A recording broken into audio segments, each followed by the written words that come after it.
I'm John Karlstrom. I'm the chair of the Astronomy and Astrophysics Department. And really one of the honors that I have as chair every year is calling, we have a committee that selects, and the whole department is involved, who should we have as the Brinson Lecturer? And I get to call that person and invite them here. So we have, as you can see from the brochure, hopefully many of you picked up the brochure. This is the 12th lecturer. We've had them every year, but not in the last two, and you could guess why we didn't have that. We tried. In fact, our lecturer tonight was scheduled to come for 2 years in a row, and he's finally here, so that's terrific. We pick, these are incredible scientists and science communicators. I want to thank, in particular, Gary Brinson and the Brinson Foundation. They're what make these lectures possible. Their generosity. Gary started the Brinson Foundation in 2001, and it's a philanthropic organization. The foundation's effort reflects their belief that education is essential to the human mind and spirit and provides the basis for people to reach their full potential. They believe that advances in science and technology can lead to improvements in the human condition, as do all of us. And especially relevant to tonight's event, they believe that research should be communicated to the broad audience to maximize the impact on society. We're very grateful for them supporting this lecture series, but also for supporting our graduate student fellows, and recently, our first inaugural Margaret Burbridge postdoctoral fellow. So a few more things before we get started. Turn your phones off, just a reminder. Yep, mine's off. Yeah, do that. There's lights, there's camera, because we're free streaming, and I don't know how many people are watching, but probably a lot. But this is kind of an experiment, something we did learn over the last couple of years how to do. There will be time for questions after the talk. We'll have people with mics so that people who are free streaming, who are listening to the webinar, can hear as well. And you are invited to a reception right outside in the lobby, right after the talk. So to introduce this year's Brinson Lecture, what was your title again? The world's greatest cosmologist, Rocky Cobb, who's also with the Department of Astronomy and Astrophysics, a former chair. I learned from Rocky to count the days where I'm no longer chair, coming right up. And he's currently the director of the Kavli Institute for Cosmological Physics. So, Rocky. Thank you, John. Good evening, everyone. The 12th annual Brinson Lecture will be presented by Professor Carlos Frenk, the Ogden Professor of Fundamental Physics at Durham University. Carlos was born in Mexico City. His undergraduate degree is from the National Autonomous University of Mexico. Sponsored by a British Council fellowship, he enrolled at the University of Cambridge to read Part 3 of the Mathematical Tripos. Since he enjoyed the weather and food of England so much, he remained in Cambridge for doctoral study and received a PhD in astronomy in 1981. After his PhD, he did postdoctoral work at the University of California, Berkeley, and the University of California, Santa Barbara. He tired of the weather in California and returned to the UK as a postdoc at the University of Sussex before heading north to Durham University. He was the founding director of the Institute for Computational Cosmology and is the co-principal investigator of the Virgo collaboration. His remarkable and numerous contributions to science have been recognized by many prizes. I'll just name a few: the 2021 Rumford Medal, the 2020 Dirac Medal and Prize, the Max Born Prize of the German Physical Society, the Gold Medal of the Royal Astronomical Society, the Fred Hoyle Medal and Prize, the Gruber Prize, and the Daniel Challonge Medal of the Observatoire de Paris. Finally, I will mention that he was appointed Commander of the Order of the British Empire. He is Commander Frenk, just like Commander Bond. You can refer to him as Commander Frenk. in the 2017 birthday honors. Carlos is widely recognized as the greatest living cosmologist who was not at the University of Chicago.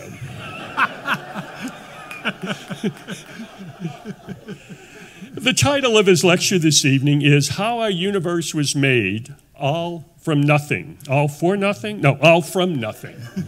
Please welcome Commander Frenk.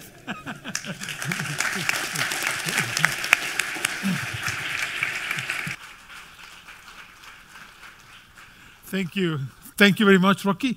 You got that slightly wrong.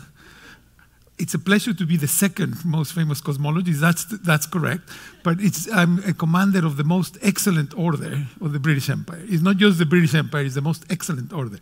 Anyway, when I was given that title, the first question I asked is, well, what is the British Empire?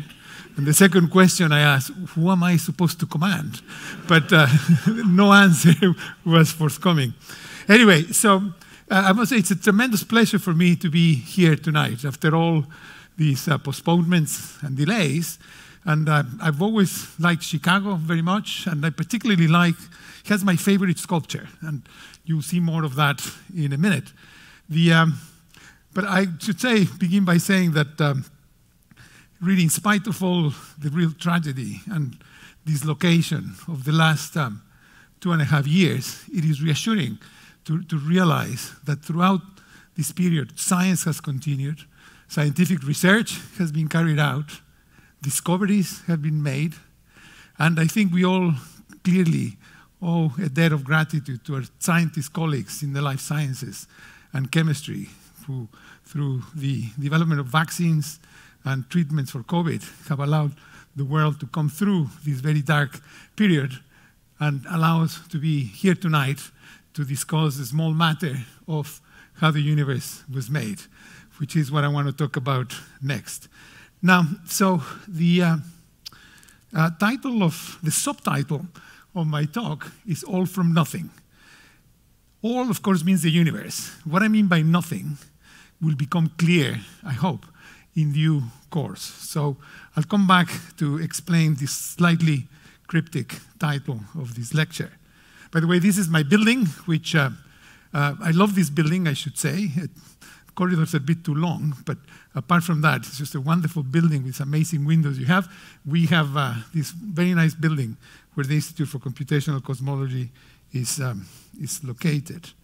Now, of course, I'm talking about the universe. The universe is part of cosmology.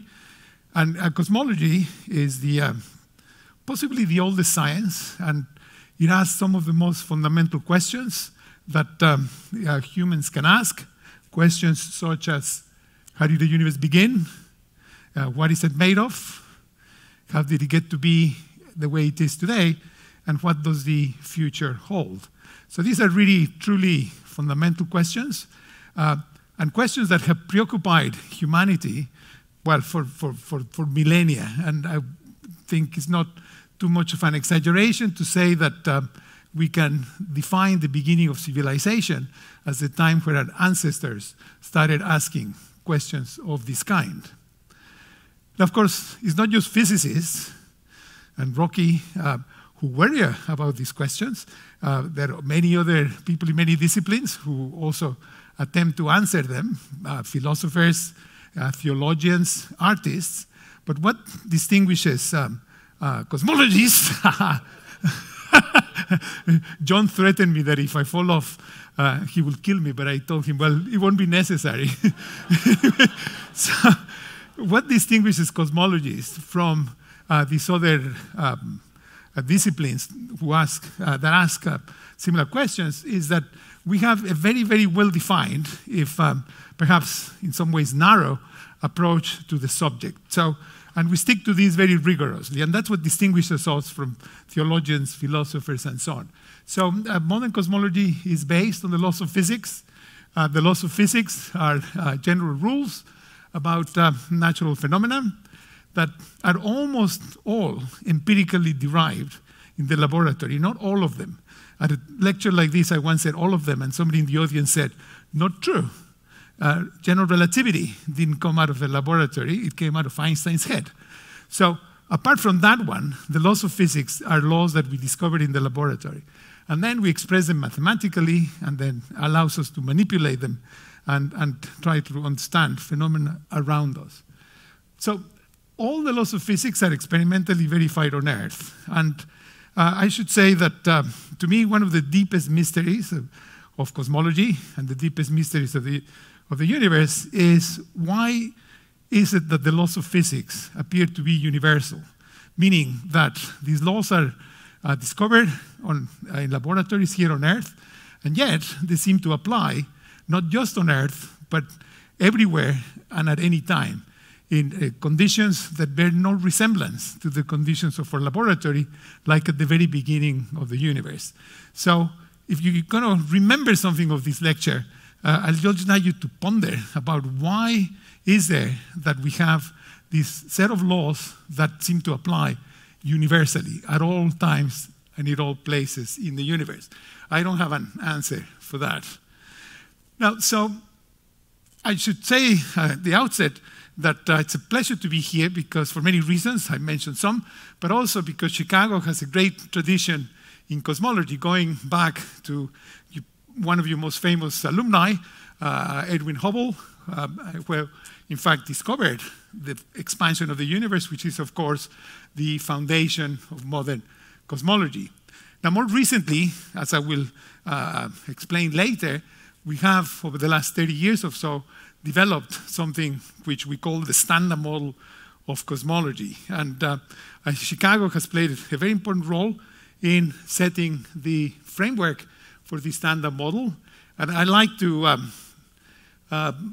highlight the contribution of three theorists to just following on the steps of Hubble, laying down, but now from a theory point of view, the foundations of how we understand the universe today. And here they are. One of them is, of course, Rocky, before he boasted this beard that he has now. Mike Turner, after he lost his hair. He used to have long blonde hair when I first met him. And the third person is Dave Schramm, who tragically died in an airplane crash several years ago. Now, but of course, this is just one aspect that I wanted to highlight. The theory, Chicago has been at the very center of many of the key developments in cosmology of the last 40 years or so, across all areas. Theory, you just mentioned, some of the most important surveys of the universe have been based here in the university or at Fermilab.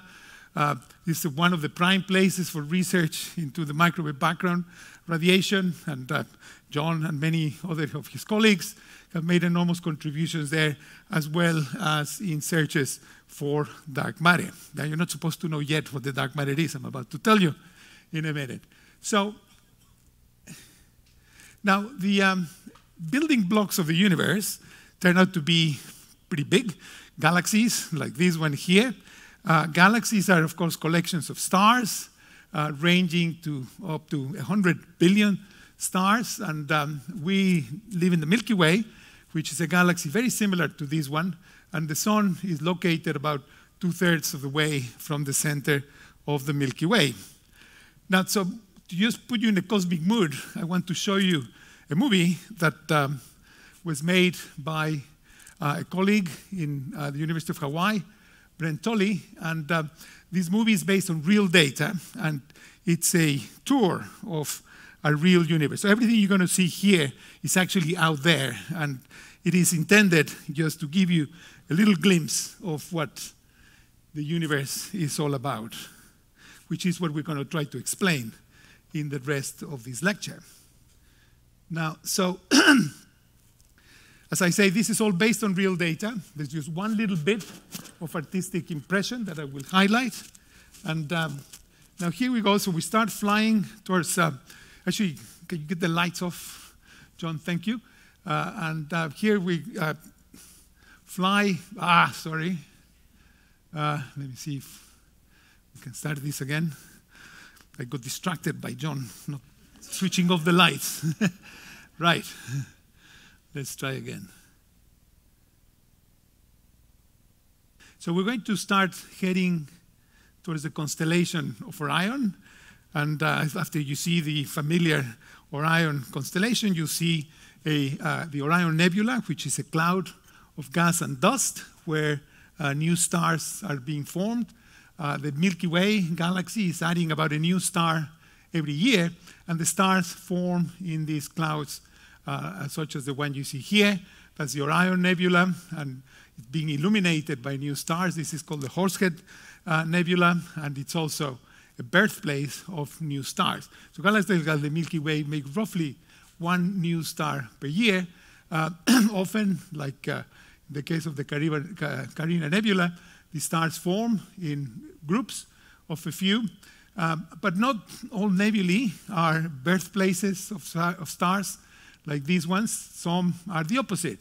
Some are the graveyards of stars. For example, here is the Crab Nebula. It's a star. You might see, it's got a pulsar in the middle. You might see, if you're sitting close enough, a little bit of light shining there, pulsating. So this is what's going to happen, not quite this, but something like that is going to happen to the sun when it runs out of nuclear fuel in about 4.5 billion years. It will shed its outer layers and leave behind a dead star. Now, this is one bit of artistic impression.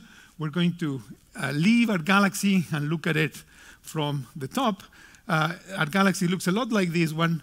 Galaxies are typically about 50,000 light years across, which means that it takes 50,000 light years for a signal to cross the galaxy. It's not conducive to snappy repartee with any hypothetical extragalactic or intergalactic neighbors we might have. Here's our nearest large neighbor called the Andromeda Galaxy, which is at about 2.1 million light years away. It has a companion itself making stars in nebulae like the one you just saw. Now we're eventually heading towards a cluster of galaxies called the Virgo cluster, which lies at a distance of about 30 million light years away. Before we head there, we just take a little detour to admire these amazing things that nature has made. These grand design spiral galaxies, this one with a companion with which it is interacting. And you can see galaxies are not distributed at random. They make patterns, and these patterns tell us about how the universe began. Now we're going to head to the Virgo cluster of galaxies, shown here. Its galaxy clusters are collections of a few hundred to a few thousand bright galaxies. And this one is notable for many reasons, including the fact that a galaxy at the center, M87, is notorious because it has a supermassive black hole that weighs about 1 billion times as much as the sun, and it's eating everything around it. And this little jet you see there is a residue of the digestion of stars by this enormous black hole. So that's what we got around us, and the task of cosmologists is to understand, where does this come from? And the answer, which will come shortly, it really is pretty shocking. And, but I will give you the answer and will give you the evidence for the answer. Now, before that, let me first of all say that you might wonder, we just saw a little patch of the universe, how many galaxies are there out there? Well, in a very large number. There's about 100 billion galaxies, and each with about 100 billion stars. So there are a lot of stars in the universe. Makes you wonder if there's somebody else in some other star, in some other planet listening to us today. That's the subject of a different talk. But regardless of this huge number of stars and galaxies, it turns out, and it's one of the most surprising discoveries of science of the last 20 years or so, it turns out that visible matter, of which planets and us and the stars and the galaxies are made, accounts for only 5% of what the universe contains. This is what we call normal matter. It's the matter made of the atoms that we study in chemistry. And 25% of what the universe contains is not ordinary matter, it's dark matter. And as the name indicates, and I will tell you a lot more about dark matter, is matter that does not shine at any wavelength of the electromagnetic spectrum. So that's 25%, 5% was ordinary matter. But we've known for the last 20 years or so that the lion's share of the universe is not even matter, it's something that we call dark energy. And dark energy is some mysterious form of energy which opposes gravity and is doing something very surprising. It's causing the expansion of the universe to accelerate, to become faster and faster and faster. That is a surprise for reasons I'll tell you in a second. That makes up the lion's share of the universe. Now, we know a lot about chemistry, about ordinary matter. We know a lot less about dark matter and dark energy, particularly about dark energy. So we know so little that in one slide, I'm going to bring you up to date with really the state of play in the subject. So after my next slide, not the next one after that, you know pretty much as much. You will know pretty much as any of the experts working in the subject, which is rather little. But let me just tell you where the idea of dark energy comes from. As I indicated before, Hubble discovered nearly 100 years ago that the universe is expanding during the days when astronomers were allowed to smoke in their offices, and you can see him here, how much he's enjoying his pipe. And he realized that all galaxies are moving away from us at a speed proportional to the distance, except one, by the way. Well, one bright one, which is M31 that I showed you before. It's actually heading towards us because of the attraction of the Milky Way, but galaxies are generally moving away from us. So he discovered the expansion of the universe. At the turn of the last millennium, in a very appropriate millenary spirit, physicists discovered that not only is the universe expanding, but as I said, the expansion is getting faster and faster and faster. Now, they infer this by looking at very distant supernovae. I remember once listening to a talk by Rocky, who said, well, these astronomers, God, they must be really clever, because they need to look at these supernovae, which are stars that explode, in order to make these sort of measurements. And then he said, how do they know where the supernova is going to explode? And Rocky explained, it's easy. It's just where the arrow's pointing. And he recognizes this as one of his jokes. At any rate, so the reason this was so surprising is because if all the universe contained was matter, matter produces gravity. And as people like to say in the US, gravity sucks, meaning it pulls things back. So the expectation was that the expansion of the universe should be slowing down because of the gravity of matter.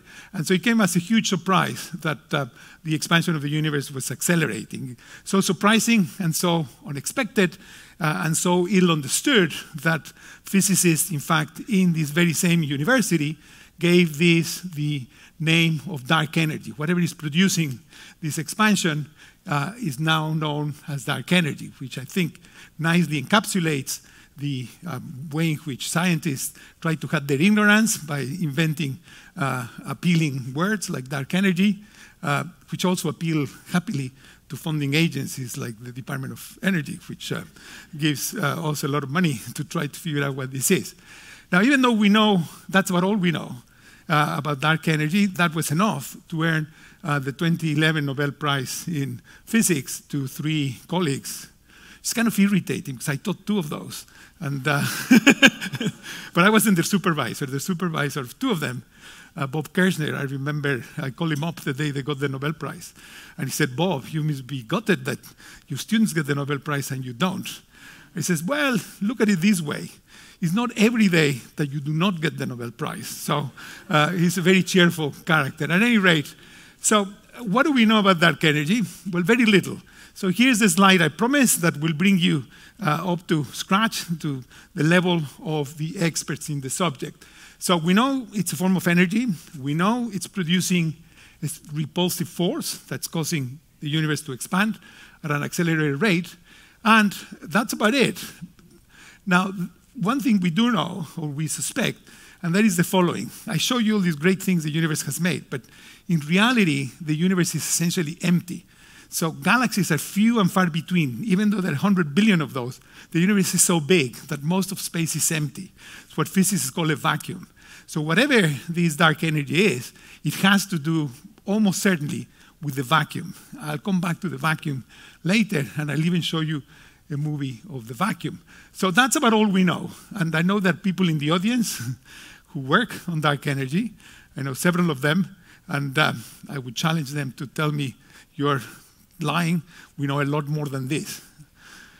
Now, so no, nobody's jumped, and I can see a few experts in the subject. So I think they will agree with me that dark energy is something we know very little about. So let me now tell you about the other mysterious component of the universe, dark matter, of which we know a lot more, even though we still don't know what exactly the dark matter is. So I'll remind you that dark matter is matter that does not emit light at any wavelength. And so you might say, well, if we can't see it, how on earth do we know it's there? Well, this is where physics really reveals the great power of the laws of physics that I was talking about before. So how do we know it exists? Well, we know it exists thanks to one of the most basic laws of physics, which is Newton's law of gravity. So Newton showed us that matter produces gravity, gravity produces motion. And I said before how physicists experimentally verify the laws of physics. Newton did it. He empirically verified that gravity produces motion when this apple repeatedly fell on his head. So matter produces gravity, gravity produces motion, and so you can go backwards, and if you measure something moving, you can infer through the laws of Newton's gravity that there is how much gravity there is, and therefore how much matter is causing these sort of motions. And when you apply these simple ideas to the Milky Way, or galaxies like the Milky Way, you find the surprising result that astronomers can measure quite easily the motion of stars, the way they rotate around the center of the galaxy. So from that motion, they infer how much gravity there is, and they infer how much matter has to be present in order to account for this gravity. When you do that simple calculation, you come up short in that the amount of matter that you can see in the form of stars and gas clouds here falls short by about a factor of 10 from the amount of matter that's needed to explain the velocities of the stars around the center of the galaxy. So the inference then is that there must be something we don't see that is responsible for the velocities of stars. I say the other day, about 3 weeks ago, I was walking in London and enjoying the weather. It was beautiful. It was like here.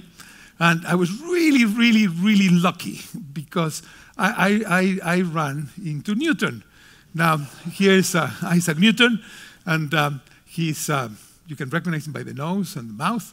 Now, and the hair, of course. And he's a reincarnation of Isaac Newton, who came back to life in the form of a musician. I'm not sure the younger people here know who this fellow is, but anyway, if you don't, it's Isaac Newton. Anyway, so so he explained to me a subtle point about these so-called rotation curves.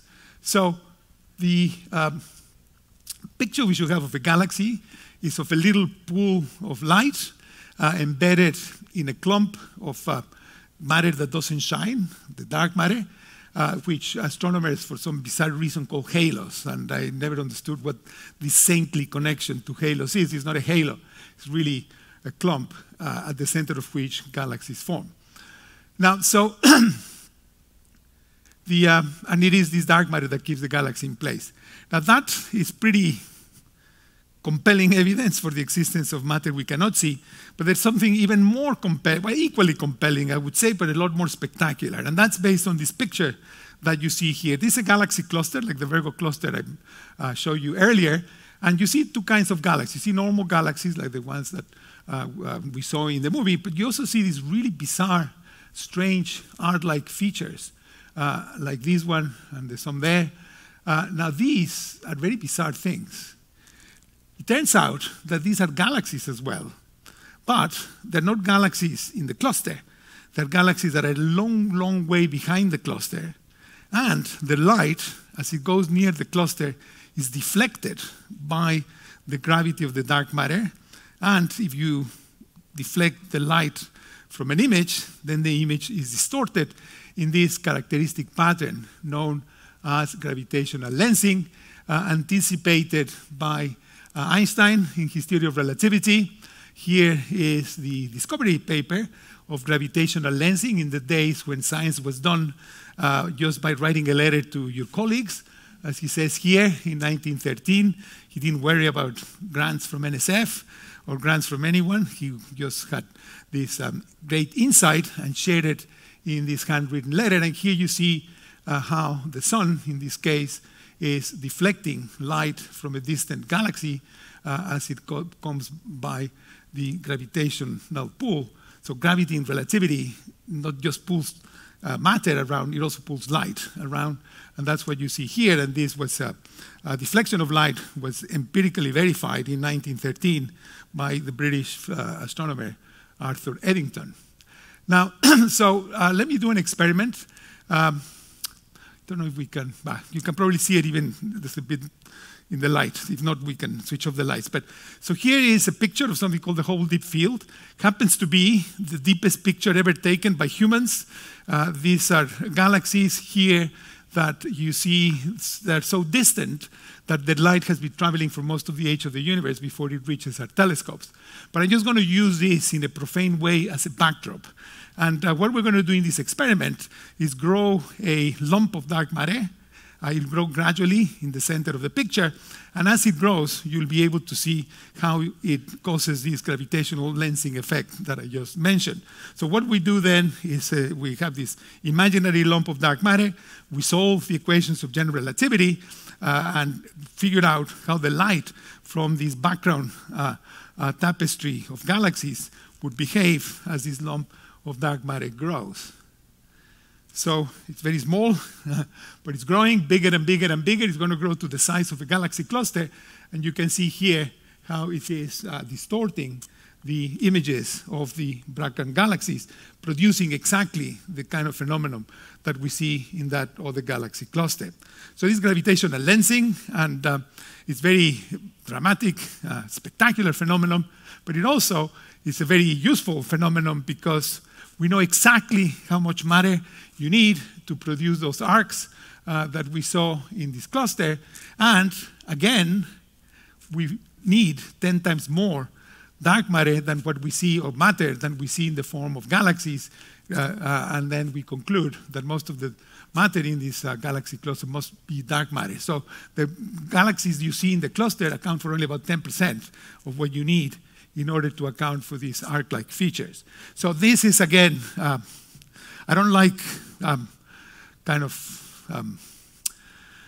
to make analogies with weapons and things like that, but this is a smoking gun. I guess in the US you can talk about these sort of things. This is a smoking gun, I think, of dark matter. And there's really no other way that's convincing to explain this phenomenon of gravitational lensing. So what is the dark matter? Well, to answer this question, I should say we can't answer it precisely, but there's a lot of evidence, and I'll show you some of it, that whatever the dark matter is, it has to do with the Big Bang. Here's a picture of the Big Bang, not to scale. The world's been around for 13.7 billion years. This is not to scale. My theory of why these pictures are never to scale is because they're never drawn by astronomers. They're always drawn by particle physicists who seem to have a lot of time in their hands to make these nice cartoons, but also they then exaggerate the epoch of where particle physics is important by using sort of logarithmic scales here. And so all the stuff that astronomers do is compressed here at the right end. Biologists get some credit in here, but astronomers really, this is only the bit of astronomy. But that's not the way it is. All this part is only 300,000 years. The universe is 13.7 billion years. At any rate, I'm going to tell you a lot more about this diagram in a minute, but the dark matter, we believe, emerged in the universe as the universe cooled down. It produced particles, and we believe that, and not a question of belief. Science is not about belief, it's about proof. But we have evidence that when the universe was about 10 to the minus 10 seconds, meaning a decimal point, 9 zeros, and 1 fraction of a second, the universe had cooled enough that particles that would behave like dark matter today came out of the Big Bang. And the best candidate for dark matter is something known as cold dark matter. Now, so I will give you indirect evidence that the dark matter is called dark matter, but from astrophysics. But ultimately, discovering this particle is a question for particle physicists, for experimental physicists. So astronomers will tell you that the universe is full of cold dark matter. Well, not all of them, but everybody, I think most people would agree, is full of dark matter. Some of us would say it's cold dark matter, but at any rate, the evidence there is indirect, although it's pretty compelling. Eventually, the proof will come from discovering these particles in the laboratory. So this is the subject of experimental physics. A lot of experimental physics is done in this building and in Fermi Lab. And I don't know if you've ever seen an experimental physicist walking around. This is what they look like. And the ones who look for dark matter look like this. And there are actually experiments all over the world trying to find these dark matter particles that I talked about, because if these ideas are correct, then this room is full of these particles. And these experiments take place usually in the mines to shield the apparatus from cosmic rays that rain on Earth. Here's a very famous mine in Canada. There's an experiment going on also in China, the Panda X experiment. But this experiment has been going on for a long time, and they haven't yet given any positive results. So the dark matter has not been detected yet. So some of my colleagues begin to despair, and I always remind them that the neutrino, between being predicted by Pauli and being discovered, there was about 30 years, 26 years passed by. The Higgs boson was predicted by Higgs in the 1960s and only discovered about 10 years ago. So these are difficult experiments, but experiments that I think are extremely important, and they're going on all over the world. So now let me summarize what I've told you so far. The contents of our universe are strange. Only 5% is normal atoms, the atoms of the periodic table. 25% is dark matter, and we know it's there because of the velocities of stars in galaxies and this phenomenon of gravitational lensing. What is it? It's almost certainly an elementary particle, but it has yet to be discovered. Dark energy is the lion's share. You see this column is much smaller. The evidence is just one, the accelerated expansion of the universe. What is it? Don't know. But it must be, well, it just must be, but it's probably associated with the vacuum. I think I got a vacuum with this microphone here. Right. So now, there are many, many people in this room and in the world working on dark matter. I spent all my life working on it. And why is dark matter so important? Well, for a simple reason, that without dark matter, we wouldn't be here. So dark matter is responsible for everything we see in the universe, for galaxies, for stars, for planets, and of course, as a result, for people. So we really owe our existence to dark matter. So let me tell you why. And the answer is simply that dark matter is responsible ultimately for the formation of galaxies and the formation of structure in the universe. So it's the gravity of the dark matter that is responsible for shaping the universe as we see it. So let me spend a few minutes telling you about where we think galaxies came from, and be prepared for a surprise. If you haven't heard this before, you would never guess what I'm about to tell you. Because galaxies come from a very unexpected and unusual event or series of events that occurred in the early universe. And by early universe, I really, really mean the early universe. A decimal point and 34 zeros and a 1 fraction of a second, 10 to the minus 35 seconds in the language of mathematics, when the universe was essentially just come into existence. Now, here's where the title of my talk begins to take shape. So what I mean by nothing is the vacuum. Now, when the universe came into existence, but there wasn't anything in it, there was vacuum. But the vacuum, contrary to what we think in physics, it's full of energy. Energy that doesn't count for much. I'll show you a picture of this vacuum energy in a second. But when the universe was born, when it came into existence, according to our understanding today, it was not in a stable state. It had an excess of the so-called vacuum energy.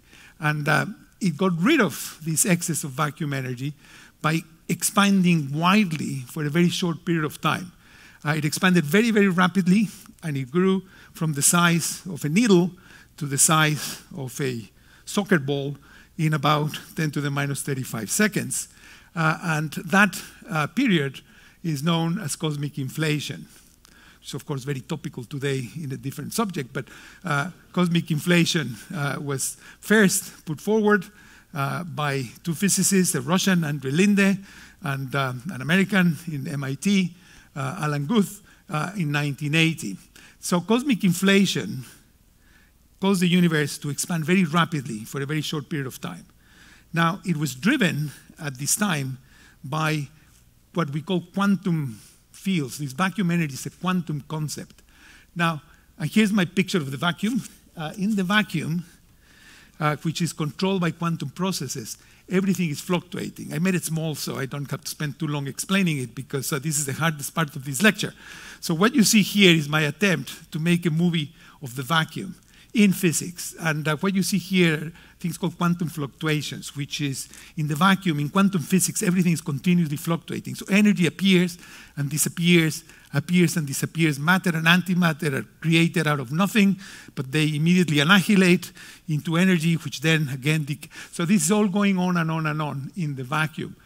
Now, when these vacuum fluctuations or quantum fluctuations occurred, so if they occurred in the laboratory, they just happen, nothing much, you can study them, and then you can happily go home, and the universe continues. But when they happen during inflation, the inflation of the universe stretched these quantum fluctuations, and so that they wouldn't fluctuate anymore. They became imprinted as genuine fluctuations in the universe, in the fabric of the universe, in the energy, in the temperature, in the density of the universe.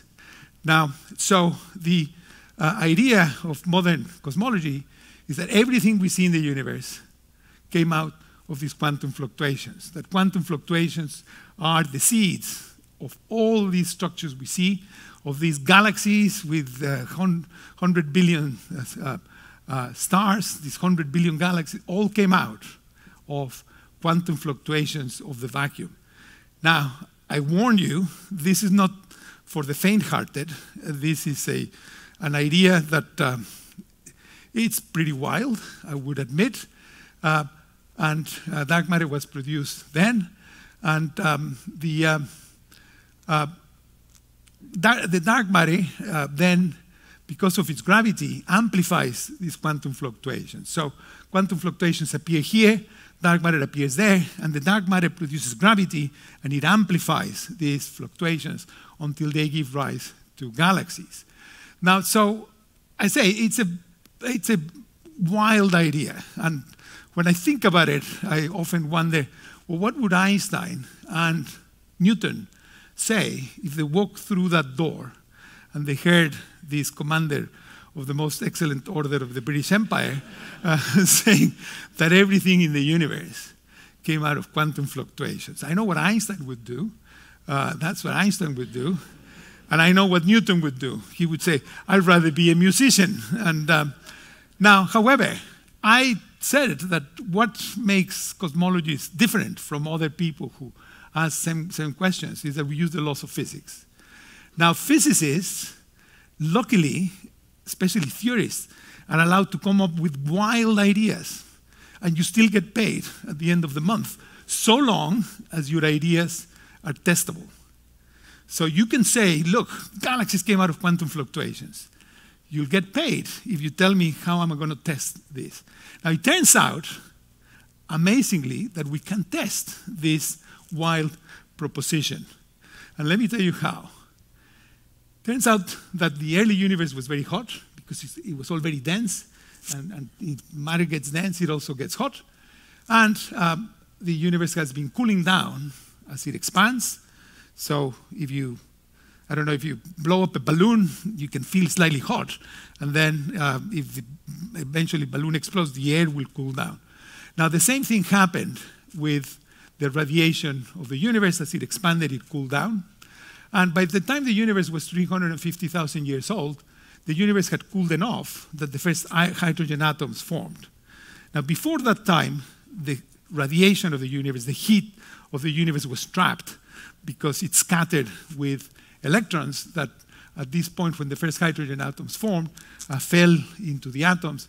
And so these electrons were sort of fog, and the fog was lifted when the universe was 350,000 years old, and this radiation was then free to escape and propagate freely throughout the universe. And this is what we call the first light of the universe. And this radiation has been propagating for 13.4 billion years, cooling down as it does so, so that today it's found, today has a temperature of only 2.7 degrees above absolute zero, because the universe is so old that even though the radiation was extremely hot, millions and millions of degrees in the Big Bang, today it's cooled down to a mere 2.7 degrees above absolute zero. And so this radiation now appears in the form of microwaves. Amazingly, this radiation was discovered in 1964 by Arnold Penzias and Bob Wilson from Bell Labs near Princeton. It was an accidental discovery. It was like penicillin. They had built an antenna. They're trying to detect radio waves from the sun, but then they found that there was a residual noise, they called it, that was there no matter where they pointed their antenna. There seemed to be some radiation, very cool, in the form of microwaves, that seemed to be coming from everywhere. Well, they didn't know what it was, but they had discovered the Big Bang. But one of these amazing paradoxes of science, they were in Bell Labs, which is, was in New Jersey.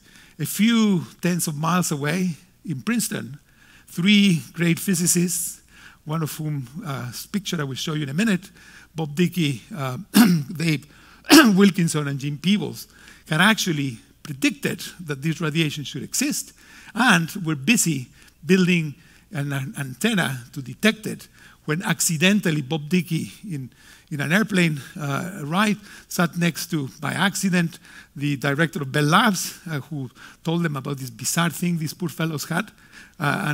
Apparently Bob Dickey was flying from New York to Washington, I don't know how much of this is true, to try to get some grant to build their horn, arrived in Washington, didn't go anywhere, took the next plane back to New York, went to Princeton, called Dave Wilkinson and Jim Peebles and said, boys, we've been scooped. And sure they had.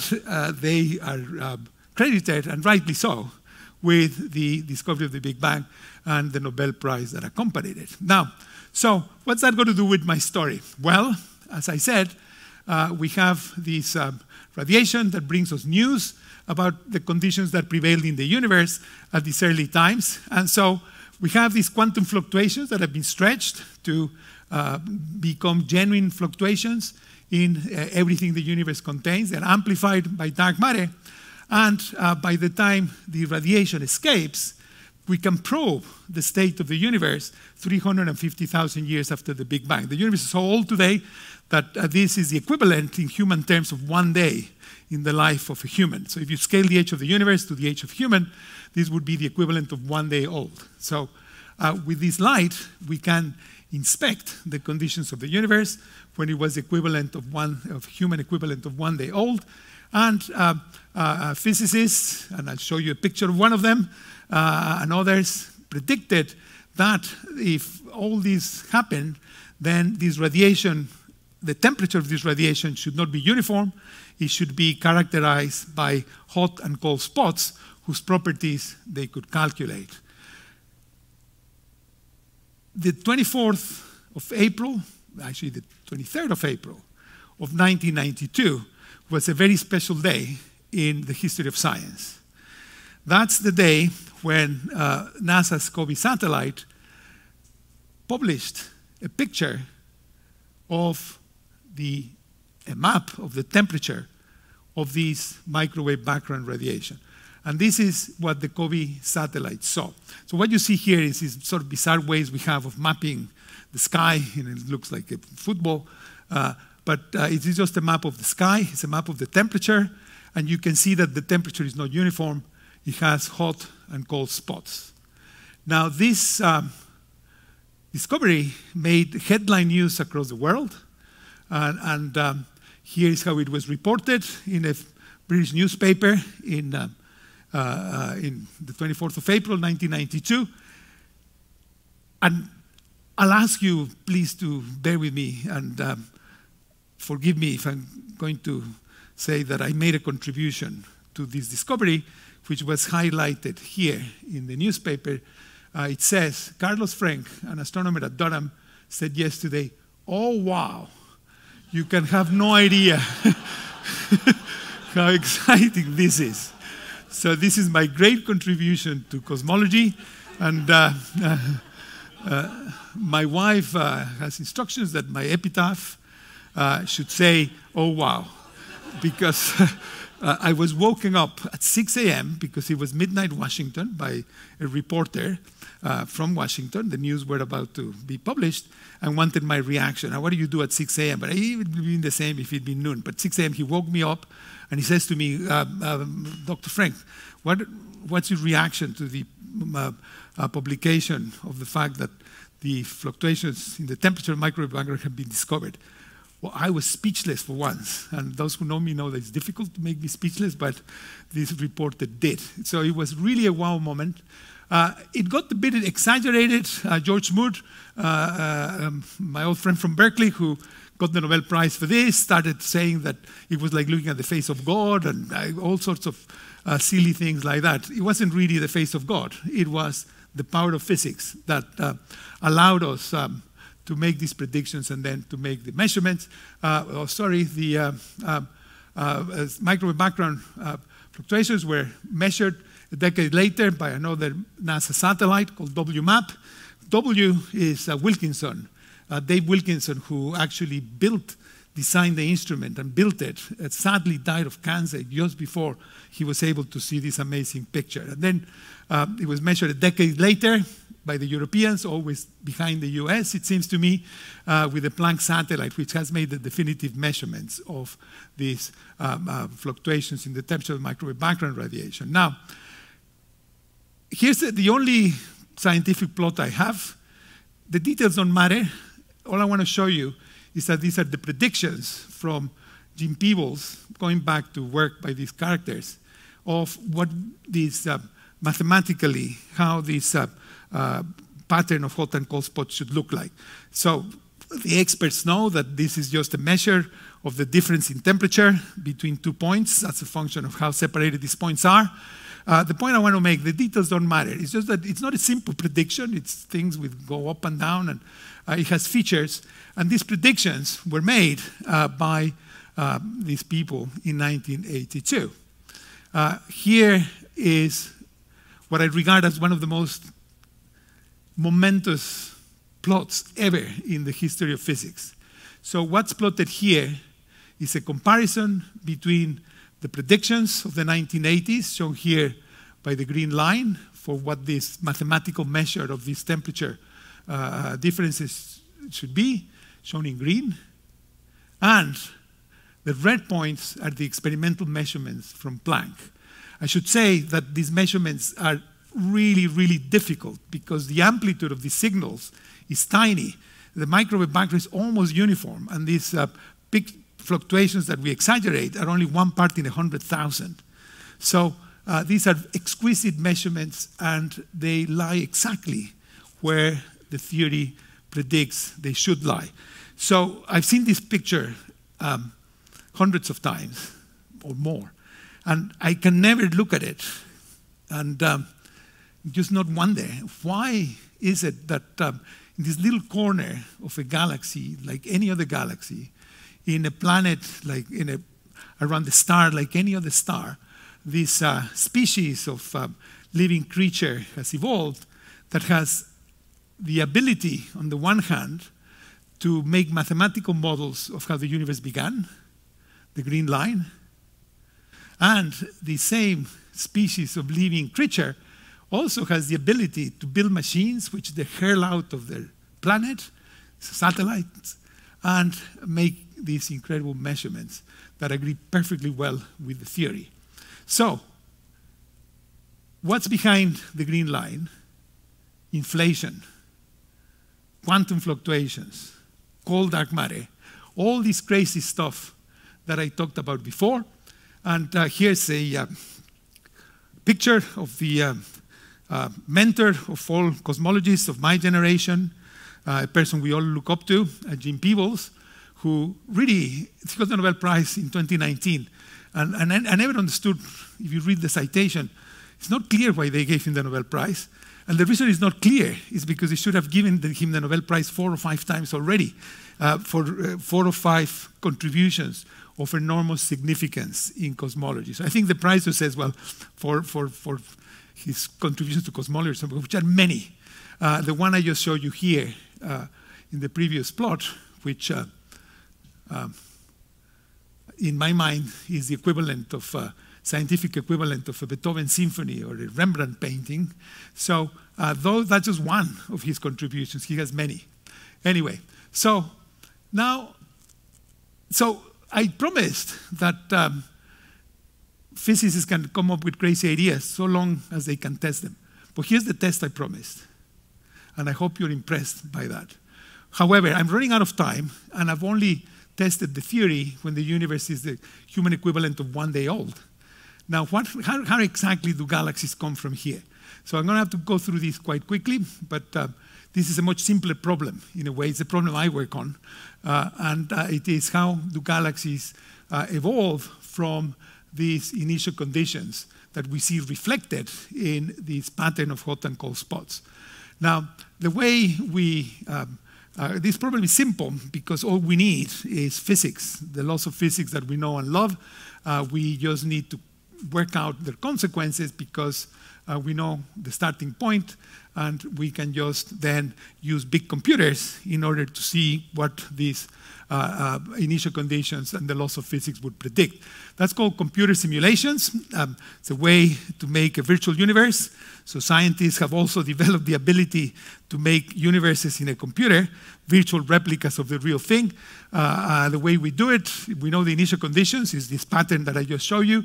We make some assumption about what the universe contains, dark matter, dark energy, normal matter, and then all we need to do is solve, in some case, centuries-old equations of physics, relativity, dynamics, and so on.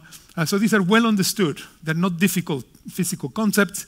You need to solve them in a computer because the equations are sometimes slightly complicated, but that's not a big deal. We know how to program computers, and computers are much better than, for example, PhD students because they work all the time and they never make any mistakes. So that's why we delegate this job to computers rather than to PhD students. So you program the equations of physics in a supercomputer, and you just let it solve them, and then you see what comes out. Now, I want to show you a couple of movies before we finish. John, would you mind getting rid of the lights? So I'm going to show you 3 movies. The first one is a movie of what the halo of the Milky Way, how the halo of the Milky Way would form. So here you see a patch of universe very soon after the Big Bang, 50 million years after the Big Bang. And what you see here, slightly pixelated, but these are these quantum fluctuations that I'm telling you about. So we're going to see how these quantum fluctuations are amplified by gravity, as I promised, and how they eventually produce a dark matter halo. So it's only dark matter that you see in this picture. So all that's happening is dark matter, and it's all gravity. We're just solving the equations of relativity, the equations of dynamics, the expansion of the universe being taken out so we can focus on these so-called gravitational instabilities. So what happens is that these quantum fluctuations start expanding with the universe, but if the region is denser than average, it expands more slowly than average, so eventually it collapses, and it grows bigger and attracts more matter towards it. And very soon, the universe is only 250 million years old. We go from these quantum fluctuations to this beautiful structure or set of structures called the cosmic web, where, and it's all gravity. Gravity is what's producing all this amazing richness of structure. You see gravity in action here. This lump is bigger than the others, attracting matter towards it. And when these lumps collide, they just fuse together or merge together. These two are going to fall in. At least one of them is. The other one will come back later. So you see here how gravity causes, as I said earlier, the amplification of these small quantum fluctuations. It's just only gravity that produces this emergence of structures like dark matter halos from the quantum fluctuations of inflation. So the movie is only 3 billion years and still got 10 billion years to go, and I don't think you want to wait 10 billion years, so let me stop. Not much happens, but here is, as we will see in the movie after next, a place where galaxies like the Milky Way would form. Before that, let me take you through a quick tour of what the universe would look like if A, you were able to see dark matter, and B, you were able to travel much faster than the speed of light. This is what the universe of dark matter would look like, an amazing richness of structure, clumps on all scales. This is where small galaxies, dwarf galaxies would form, bigger galaxies would form here. This cosmic web, this sort of filigrane of filaments that surround relatively empty regions. And at the intersection of these filaments, we invariably find these big, big lumps of dark matter, which happens to be where galaxy clusters like the Virgo cluster actually form. So this is the, I think this is the intersection between science and art. We won this simulation called the Millennium Simulation that was carried out by this Virgo consortium that Rocky mentioned, and we actually won an art prize with this movie. I think the artists had no idea what it was, but they still gave us a prize. Now, so in the last 10 years or so, there's been a breakthrough in that we're now able not only to simulate the evolution of dark matter, like here, but also the simulation, we're able to simulate the evolution of the ordinary matter, that 5%, which is responsible for all the things we see in the universe. So I'm going to show you a movie from a project called the Eagle Simulations. First, just as warm-up, here we see still dark matter, but in a minute we're going to cut to the ordinary matter, which at early times is in the form of gas, and you're going to see how this gas will collapse into these lumps of dark matter and eventually become unstable and fragment and make stars. So we're going to zoom. This is now the gas, and you see the gas. You don't see dark matter anymore, but the gas is dancing to the tune of the dark matter. It's falling into these clumps of dark matter. When they merge, the gas merges as well, but because the gas is different from dark matter, it can dissipate energy, and it's spinning, then it ends up forming these disk-like features. And here we cut to the stars that have formed in the simulation.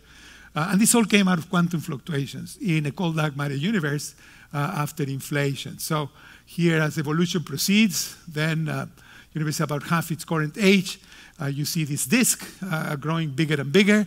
It's unstable, the gas, and so it fragments into stars. And we're about to see the stars appearing. And now it's almost the present day. And then we'll pan out so you can see the same phenomenon happening not just in this one galaxy, but everywhere in the universe. And so now here's a picture of galaxies, but those are real galaxies. Now these, those of you who like to look at astronomy books might think these came out of the Hubble Atlas. No, they didn't come out of the Hubble Atlas, they came out of our computer in Durham. So this is what we are able to do today just based on the laws of physics. So let me then conclude. I told you a story that begins very soon after the Big Bang, 10 to the minus 35 seconds after the Big Bang, when the universe underwent a period of inflation that seeded the universe with these small ripples of quantum origin. We are able to test this crazy idea by looking at the temperature structure of the heat left over from the Big Bang, and the theory agrees perfectly well with the experiments. And the theory is all about quantum fluctuations, inflation, cold dark matter, and the laws of physics. And and we can make galaxies come out of that program. Now let me just finish off with this triptych.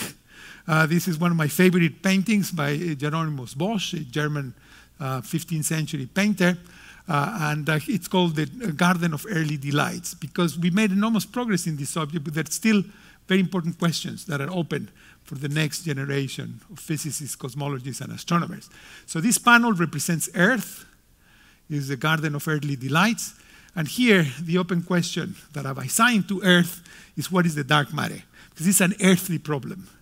And this is one that I think is within reach. I think the dark matter will be discovered in the next 5 years. Mind you, I've been saying that for the last 30, but this time I really mean it. Now, this represents hell. Now, you can see which open question I assigned to hell. And that is, what is the dark area? It really is a hellish question. And I have no idea how this problem is going to be solved, but there's a big challenge for young physicists. And then, finally here, this is heaven. And I left for heaven perhaps the most profound question of them all. How did the universe begin? We know there was a Big Bang, but in the words of Martin Rees, what exactly went bang? Now, so humanity has decided, or civilization, or not just the West, it's a Chinese telescope, to spend lots of money from taxpayers to build a new generation of instruments to try and answer these questions. And of course, we will always rely on the imagination, creativity, and skill of the human mind, greatly enhanced by the power of computers, to tackle these fundamental questions. So let me finish off with a picture from my office in Durham, of Durham Cathedral and Durham Castle. And there's been enormous progress in cosmology over the last 40 years, but it's possible that the best is still to come. And I'll stop here.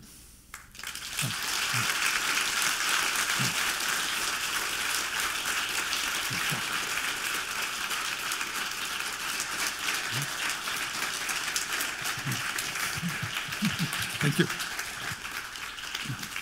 Thank you very much. Jan? There we go. Wonderful talk.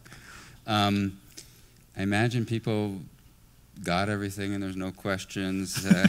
It's all understood. No, any questions?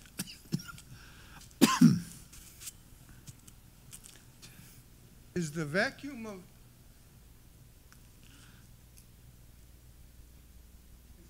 of space increasing, or is it constant along with the expansion?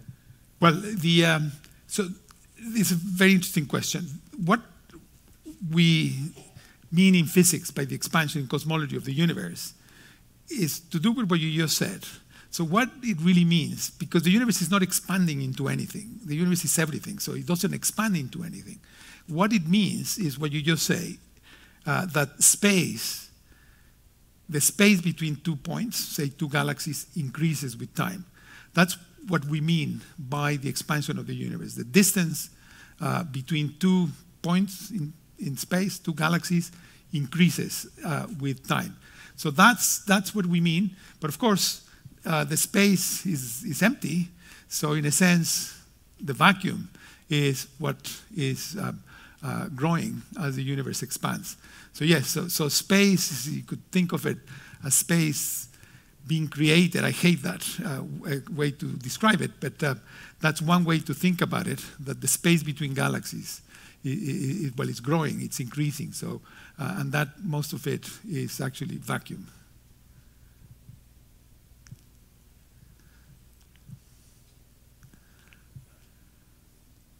Hi, Dr. Frenk. So during the presentation, you said something about how you were able to build a simulation of the universe by taking into account how the dark energy it basically is responsible for expansion kind of force. So can I assume that the cosmologists now know how the density of dark energy somehow interact physically with the universe? And if it's known, is it all simple, as in just like any other physical laws, or is it something more sophisticated? That is a absolutely sensational question, because you're pointing out a contradiction I fell into. I said, we don't know what the dark energy is, and then I tell you, we put in dark energy in the simulation. So it's a very, very good question. So because we don't know what the dark energy is, we fall back, sorry, this thing keeps falling off, but we fall back on the simplest possible form of dark energy. Now, we don't know whether that is the correct form of dark energy, but it is the simplest. And actually goes back to Einstein. So Einstein, curiously, when he wrote down the so-called Einstein equations, he didn't know how to solve them, actually. They were solved by a Belgian Catholic priest called Georges Lemaitre, and by a Russian mathematician called Alexander Friedman, who solved Einstein's equations, wrote them a letter saying, hey, Mr. Einstein, your equations predict the universe should be expanding. But they made this calculation before Hubble had measured the expansion of the universe. So Einstein didn't know the universe was expanding. So he looked at the solution and said, oh my God, it's a mistake. And in order to stop the solution of expanding universes from his equations, he introduced a form of energy called the cosmological constant, which is actually dark energy. And the cosmological constant was there to stabilize the universe and prevent these mathematical solutions from implying an expanding universe. What we use today when we do these simulations is Einstein's cosmological constant, which is about the simplest, as the name indicates, explanation for dark energy, because it's just a constant form of energy that never changes. It's not unlike, for example, matter, that as the universe expands becomes more and more diffuse, less and less dense. This dark energy is always the same value at all times and at all places. So that it's a very good question, yes. But that's what we do. And I should say, though, that from the point of view of the formation of galaxies, which is what the movies are about, the dark energy, it doesn't really do much, because at early times, because the dark energy has, this cosmological constant has this property of always being constant. At early times, it's unimportant. It only became important relatively recently. It dominates today the expansion of the universe, but that's a relatively recent phenomenon. And by the time the dark energy becomes important, the galaxies more or less have already formed. So it's not crucial, and that's why we get away with making these very simplified assumption about the form of dark energy. I mean, I should say, I don't want to sound too, maybe I exaggerate a bit, but and there are people here from Fermilab who spend a lot of time trying to see whether the dark energy is indeed the cosmological constant. And the indications we have, as far as we can tell, is that whatever it is, it looks a lot like the cosmological constant. So we don't know what it is, but it is if I was a betting man, I would bet it is a cosmological constant, but I'm not a betting man, so I won't. But yes, so it's a simplification with some empirical validation.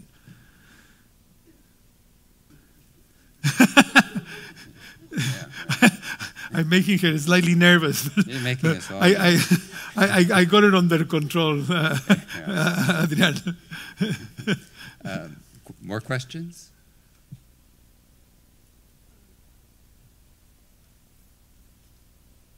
I have a simple question. Not quite sure what vacuum we're talking about. I want to know if you write down a field theory and you have a 0-point energy. Every field is a different vacuum. You need to point the mic at yourself. Are you assuming a universal dark energy particle out of which everything is constructed? I'm not quite sure what vacuum you're talking about. Right. It's difficult without becoming fairly technical to answer that question, but it's just we have a quantum field, and the field has a energy associated with it, and then this is the lowest state of the energy, is the vacuum energy. So, I mean, we can discuss the technicalities later if you wish, but it is just the vacuum associated with the presence of a quantum field. The what? Sure, but this is the particle that, all right, sorry, I now think what you mean. So this is, so in a way of thinking is that inflation is produced by a particle called the inflaton, which is some kind of field, and fields are associated with particles. So it is the vacuum state of this quantum inflaton field. Yeah, you happy with that? Okay, sorry, yes. So my question is, you mentioned that sort of the distance between galaxies increases, but at what scale does that start occurring? So we say galaxies are far away enough or big enough that the distance increases, but presumably down here the distance between anyone in this room is not increasing in the same way. Right, yeah, it's not increasing at all. So that's a very, very, very nice, interesting question. So the question is, are we expanding with the universe? And the answer is no, because on scale, say, of human scales, the forces that are responsible for us not dissolving into atoms or particles are orders of magnitude stronger than the, if you like to think of, well, the force of gravity, which ultimately is what controls the expansion of the universe. So the expansion is only experienced on very large scales, on the scales of galaxies and beyond. So humans are not expanding. The solar system is not expanding. So you have to get to the scale of a galaxy is not expanding. So it is really when you go to scales much bigger than galaxies that the expansion manifests itself. And that's just because the, if you want to think about it like this, the forces involved in the expansion of the universe are many, many orders of magnitude weaker than any of the forces that are responsible for the rest of the structures that we see. Now, if you wait long enough, then many, many billions of years, then eventually things like galaxies would start dissolving. But that is in the very, very, very, very distant future. So I don't think we should worry about that for just now. When I say very, very distant future, I really mean trillions of years away in the future. Okay. We got time for maybe one or two more questions. Well, this is a rather naive question. Is Big Bang a fact that can be proved, or it is a model that could be disproved? Right. So why do you say this was a simple question like the others? None of the other questions I had were simple, and neither is this one. So the question is the Big Bang a fact or a model? And one that can be disproven. Now, so, right. I mean, this is a philosophical question, right? It is, of course, a model of in the way we represent the universe, but it's a model whose consequences you can test. So I was educated in Cambridge in the Hoyle building, and Fred Hoyle, who coined the word Big Bang in order to make fun of these cosmologists who thought the universe had started with a huge event, thought that the universe hadn't had a Big Bang, that was in what he coined a steady state, that the universe had always been the same. He knew the universe was expanding, so he had to create matter in order to allow for the expansion, but it was the antithesis of the Big Bang. Now that steady state model was proved to be incorrect empirically by a number of tests, including the existence of the heat from the Big Bang, but also more technical things to do with counting radio galaxies. There were all sorts of lines of evidence that disproved the steady state theory. Now, and then the only rival that was left was the Big Bang, which paradoxically had been called that by Fred Hoyle. So can we disprove the Big Bang as such? I'm sure we can. For example, the way we test our models is by, as I said at the beginning, exploring the predictions that they make. Now, the Big Bang theory makes several important predictions.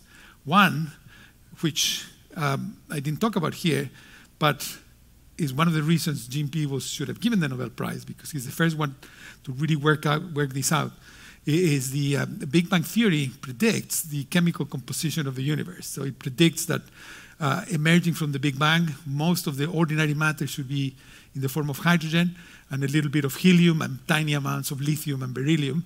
And it's very precise. It's a precise prediction. It's 23 point something % helium and so on. And that can be tested against observations. Had the answer been different, that would have ruled out the Big Bang theory. So there's one prediction of the Big Bang theory. Another one is that there should be this heat left over from the Big Bang that Penzias and Wilson discovered. That was a prediction that the Big Bang theory made. In fact, goes back to, was made in the 1940s. And again, Jim refined that idea, which came from some other physicists. That then was discovered by Penzias and Wilson. And if they hadn't discovered it, that would have ruled out the Big Bang theory. And then, of course, it predicts the expansion in the way that Hubble measured it. Now, you could now expand the predictions of the Big Bang theory with what I told you about today. You could regard inflation, quantum fluctuation as part of the Big Bang theory, and then I show you the evidence for that. So there have been plenty of opportunities to rule out the Big Bang, and it hasn't happened. Having said that, just to be fair, I knew Fred Hoyle. I had the dubious pleasure of hosting Fred Hoyle for a whole week in my institute. And I needed to take a holiday after that. He was one of the smartest and most dynamic people I've ever met. And he still believed in the steady state theory. He took me to task for bringing up all these PhD students working on the Big Bang. And I remember him saying to me, "What sort of theory is this? It predicts 3 things.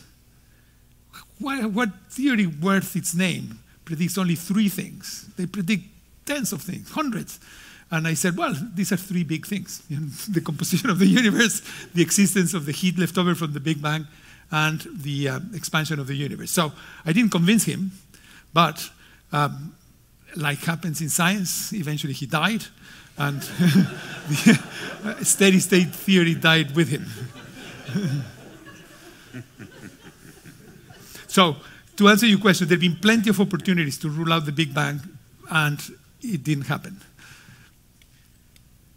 Thank you so much for being here. Just a quick question. You mentioned before that the expansion of the universe is happening, but not here, because the forces that bring us together of gravity is orders of magnitude stronger.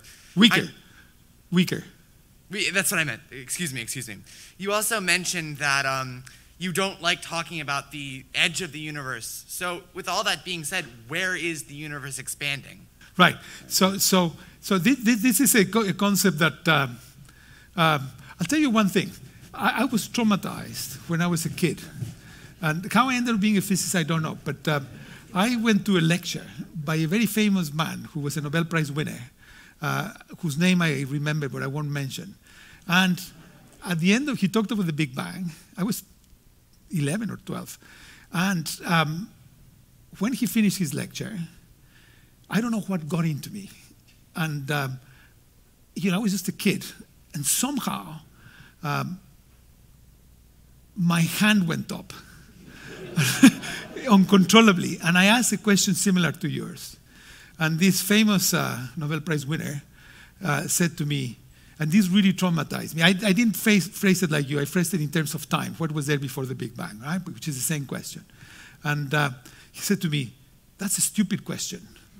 And I was 12.